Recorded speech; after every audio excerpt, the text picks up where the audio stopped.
आपने किसानों का मुद्दा उठाया था और कर्नाटका के किसानों की बिल्कुल तमीज से बात करो आप जैसों से, यही तमीज है। चीखिए मत, किसानों से कर्नाटका को ले आए। कर्नाटका किसान क्या खाली राष्ट्र का राज्य का मुद्दा है? एमएसपी जो है राज्य देगा। आपको शर्म नहीं आती एमएसपी के बारे में बात करते हुए? आपको जानकारी नहीं है। आप ले आए कर्नाटक को। कर्नाटक में अब कल तक भाजपा की सरकार थी, तब आतंक वहां पे आत्महत्या नहीं थी। बोल रहे हैं, मैंने बोला बात करते हैं आप सिर्फ कर्नाटक को ले आए। जहां जहां कांग्रेस की सरकार है वहां ले आएंगे आप। पद्मजा जी ऐसे चल नहीं सकती, कोई तरीका नहीं है। आपने कहा था कि ये किसानों की आवाज उठाने गए थे, तो करण वर्मा कर्नाटक के किसान की ही आवाज और कर्नाटक के किसान का मुद्दा आपके सामने तथ्यों के साथ रख रहे हैं। उनको अपनी बात पूरी करने दीजिए, फिर आप उनको काउंटर कीजिए। किसान की आवाज का पूरा उसमें राहुल गांधी कहां से आ गए? तो कौन आएंगे फिर? आपके कर्नाटक के मुख्यमंत्री देश के किसानों की आवाज बात कर रहे हैं। हम तो कहते हैं कि एमएसपी केंद्र का मुद्दा है और एमएसपी केंद्र की सरकार खुली करे और कर्नाटक भी एमएसपी देगा।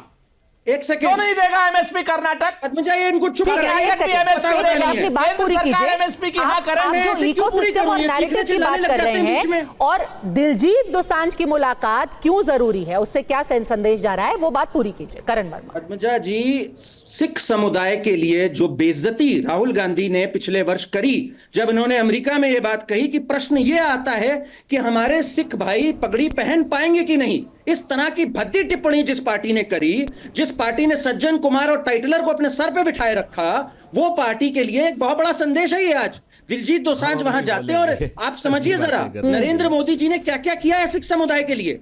जीएसटी लंगर से हटाया, सीएए के तहत जो सिख हमारे प्रोसिक्यूटेड थे अक्रॉस बांग्लादेश पाकिस्तान, उनको सिटीजनशिप दी, आर्टिकल 370 हटाया, जलियांवाला बाग मेमोरियल का रिवैम्प किया, 84 राइट्स में जो लोग पीड़ित हुए उसमें 3,300 परिवार को 5 लाख प्रति परिवार दिया। सुरिंदर राजपूत को सांप सूंघ जाता है जब ये तथ्य सामने रखे जाते हैं। क्या कर रहे हैं कर्नाटका में जहां पर फार्मर्स ने सुसाइड करी? आज क्या मांग हो रही है? जो ये किसान की मांग कर रहे हैं, इनको ये भी नहीं पता होगा। मांग ये हो रही है कि WTA उसे पुल ऑफ कर दिया है इंडिया। ये बातें क्या ऐसे तय होती है कि सड़कों पे बैठ के कि WTO से पुल ऑफ कर दिया जाए? एमएसपी की लीगल गारंटी की बात हो रही है। 10 लाख करोड़ का खर्चा आएगा मिनिमम एमएसपी की लीगल गारंटी में। 40 लाख करोड़ का हमारा बजट होता है। आपने क्यों नहीं दी कभी आज तक? पर करण वर्मा, 3 दिन पहले यही दिलजीत दोसांझ पूर्व प्रधानमंत्री डॉक्टर मनमोहन सिंह को भी अपना पूरा कॉन्सर्ट डेडिकेट कर रहे थे। ठीक है, आज उन्होंने प्रधानमंत्री से मुलाकात की है, पर 3 दिन पहले जब वो गुवाहाटी में थे तो उन्होंने क्या बोला, एक बार वो भी सुन लेते हैं कैसे उन्होंने कॉन्सर्ट के अंदर एक संदेश दिया था डॉक्टर मनमोहन सिंह के बारे में। देखिए, जिन जिन लोगों ने डॉक्टर मनमोहन सिंह को बुरा बोला उन्होंने फिर भी जवाब नहीं दिया, क्योंकि हजारों सवालों से मेरी खामोशी अच्छी, हजारों जवाबों से मेरी खामोशी अच्छी। 3 दिन पहले बीजेपी वाले कह रहे देखो ये डॉक्टर मनमोहन सिंह के बारे में क्या बोल रहे हैं, अब वो फिर हीरो बन गए करण वर्मा। नहीं, ऐसा बिल्कुल भी नहीं है। उल्टा, अगर मनमोहन सिंह जी की किसी ने तिरस्कार इधर किया, वो राहुल गांधी ने किया, जो इस समय उनका शोक सभा चल रही है, 7 दिन की नेशनल मॉर्निंग चल रही है और वो पार्टी करने न्यू ईयर मनाने विदेश गए हुए हैं। इसलिए उन्होंने इसमें अगर किसी ने इनसेंसिटिविटी दिखाई है तो राहुल गांधी ने दिखाई है। उनको पूरा मान सम्मान दिया, देश के प्रधानमंत्री हैं और सम्मान होना भी चाहिए उनका, इसलिए इसमें कुछ भी गलत नहीं है। मैं इसमें कोई विरोधाभास नहीं देखता हूं। देखिए, कोई विरोधाभास नहीं है। विवेक श्रीवास्तव, जिस आदमी के कंधे पे आपने वो एक बोझ डाल दिया था कि भाई ये हमारा मैस्कट है, ये हमारी जो थॉट है, हमारा इकोसिस्टम है, हमारी विचारधारा है, इसका हीरो बनेगा, अब वो जाके प्रधानमंत्री से मिल रहे हैं, अब क्या करेंगे? ठीक है, there is nothing wrong. Narendra Modi हमारे भी प्राइम मिनिस्टर हैं, अपोजिशन में, तो क्या होगा, इस देश के नागरिक के प्राइम मिनिस्टर हैं।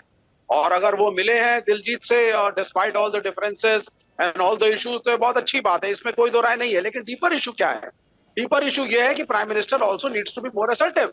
अगर आपको लग रहा है कि दिलीप दोसांझ सही थे या उनके इशू सही है, बजरंग दल और हिंदुत्व की जो तथाकथित फोर्सेस हैं वो कुछ गलत कर रही हैं, the prime minister should be more vocal. Ram सेना बेंगलोर में जाती है, पब में घुसती है, जो लड़कियां बियर पी रही हैं बैठ करके उनको घसीट के निकालती है बाल से, मॉरल पुलिसिंग। वैलेंटाइंस डे के अंदर दिलजीत दोसांझ से क्या लेना देना है? क्यों ना, आप मुझे बोलने तो दीजिए 10 सेकंड। 10 सेकंड ले रहा हूं सिर्फ। वैलेंटाइन डे के अंदर आप जत्थे बनाते हैं, आरएसएस वाले और बजरंग दल वाले जाते हैं पार्कों के अंदर, कपल्स आर सिटिंग, आप कहते हैं साहब वैलेंटाइन डे नहीं मनाएंगे। अब आपको नहीं पता है तो जाके कॉलेज यूनिवर्सिटी में घूमिए, पता चल जाएगा। आप बता दीजिए ना मेरे को, ये तो टीवी पे आके कुछ भी बोल के आप चले जाइए कि आरएसएस वाले लोगों को वैलेंटाइंस डे पे रोक रहे हैं। कब हुआ? Everybody knows it. Bajrang Dal is against valentine's day, अरे सर, एवरीबडी नोज इट करके आप ऐसे ही निकल जाएंगे ना। आप बताइए कब हुआ है ये? सोशल मीडिया पे सबको पता है। सोशल साल मीडिया पे 2018 में हुआ था कर्नाटका के अंदर, वो आदमी जेल गया, प्रमोद मुतालिक, वो जेल गया। हुआ था। वैलेंटाइन डे पे कुछ नहीं होता, बजरंग दल अलाउ करता है? आप बताइए मुझे, आप मुझे सिखा रही हैं। अरे आप बताइए ना, कहाँ पे उनको ऐसा करने की इजाजत दी गई है? और वैलेंटाइन डे पे हर शहर के पार्कों के अंदर जत्था बना करके हिंदू राष्ट्र के सो कॉल्ड तथाकथित फोर्सेस जाती है संस्कृति कल्चर के नाम पे युवाओं को हैरेस उसका करते हैं। दिलजीत दोसांझ से क्या लेना देना है विवेक जी? दिलीप दोसांझ से इसलिए लेना देना है कि उसके गानों के ऊपर भी इन्होंने संस्कृति का नाम लेकर के हैरेसमेंट करी। संस्कृति के नाम पे पिक्चर नहीं बनने देंगे, पद्मावत की स्क्रीनिंग रोकेंगे, दिलीप दोसांझ के गाने रोकेंगे, आर्टिस्ट अगर किसान आंदोलन के साथ है और खासकर सिख है उस पर उंगली उठाएंगे। जब हैरेसमेंट बहुत ज्यादा हो गई, हम तो भाई खुद है कि प्राइम मिनिस्टर उनसे मिले, लेकिन हमारी अपील प्राइम मिनिस्टर से है कि अगर आपको सही में लगता है कि दिलीप दोसांझ और उसके इश्यूज सही हैं, तो आप खुल करके अपने संघ परिवार के एलाइज को थोड़ी सी अकल भी दीजिए। या आप ही के चले चपाटे दिलजीत दोसांझ, उनको दिलीप दोसांझ तो मत बनाइए। चलिए हाँ बताइए डॉक्टर अजय आलोक, आप ये अगर आपके बजरंग दल के लोग दिलजीत दोसांझ का कॉन्सर्ट मध्य प्रदेश में रोकते हैं तो फिर उनको भी एक संदेश देना चाहिए ना?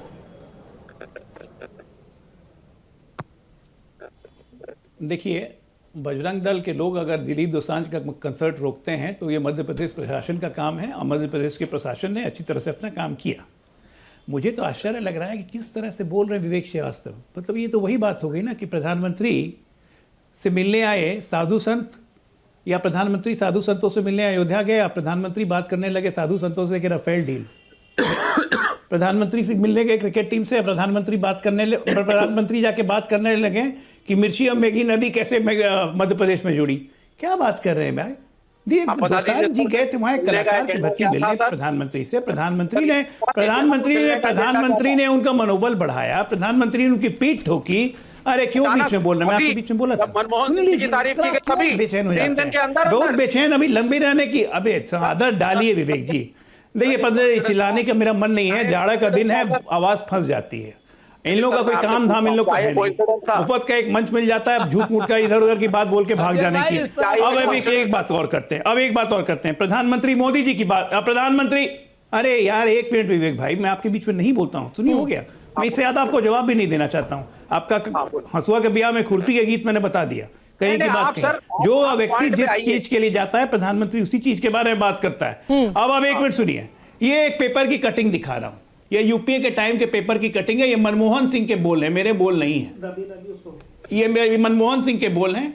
इतना भ्रष्टाचार अब तो अपनों के बीच में भी जाने में शर्म है प्रधानमंत्री। ये मेरे बोल नहीं है, ये मनमोहन सिंह के बोल है। यूपीए के टाइम का पेपर कटिंग है। ये अच्छी बात है, बिल्कुल जानते हैं ये कब होता है, ये कब होता है। ये एक पंद्रह जी ये गलत बात है, ये बीच में बोलेंगे तो ये गलत बात है, ये बीच में बोलेंगे गलत बात है। मैं पेपर की कटिंग दिखा रहा हूं, ये प्रूफ है, ऑन रिकॉर्ड है। ये मनमोहन सिंह नहीं, ये मनमोहन सिंह जी नहीं अपनी कैबिनेट, ये मनमोहन सिंह जी ने ही अपनी कैबिनेट के बारे में कहा था। इस देश की हालत ये थी जिसको हम लोग पैरालिसिस पॉलिसी कहते हैं, ठीक है ना, कि पैरालिसिस पॉलिसी किया। एक प्रधानमंत्री को इतना अपंग बना दिया था कि वो कोई निर्णय नहीं ले सकता था, और वो अपनी बेबसी की पीड़ा खुद रोते थे। और इसीलिए वो कहते थे कि मेरी खामोशी की ताकत इतनी है कि अच्छे सवालों के जवाबों को चुप कर देती है। अब एक मिनट, एजेंडा कुछ नहीं है। एजेंडा बस यही है कि आप लोग जैसे व्यक्ति जो एक कॉकस और एक पैटर्न से देश को चलाना चाह रहे हैं, वो पैटर्न देश का बदल रहा है। देश का युवा इस बात को समझ रहा है। बड़ा प्रेम से उन्होंने कहा सुरेंद्र भाई ने, एजेंडा बदल रहा है। दिलीप दोसांझ हिंदुस्तान घूमे। एक मिनट भाई, क्यों बीच में बोलते हैं? मुझे खत्म करने दीजिए ना 10 सेकंड में। बीच में बोल के क्या मिलेगा? बड़ा प्रेम से सुरेंद्र भाई ने कहा, जब कर्नाटका के किसानों की बात आई तो कि दिलीप दोसांझ पूरा देश घूमे, उन्हें भारत समझ में आया। जिस तरह राहुल गांधी ने भारत जोड़ो आंदोलन किया, पैदल चले, तो राहुल गांधी को भारत समझ में आया। 20 साल सांसद रहने के बाद किसी को भारत समझ में आए तो प्रभु माशाअल्लाह हैं आप। 20 साल सांसद क्यों थे आप? भारत समझने के लिए आपको भारत घूमना पड़ा। लेकिन अगर उसमें किसानों की बात ले आए तो भड़क जाते हैं, लाल सांड की तरह लाल कपड़ा देखते ही। किसानों की बात कहां से ले आए? कर्नाटक के किसानों की बात कहां से ले आए? कर्नाटक का किसान और बाकी जगह किसान नहीं, बिहार का किसान, बाकी जगह किसान नहीं।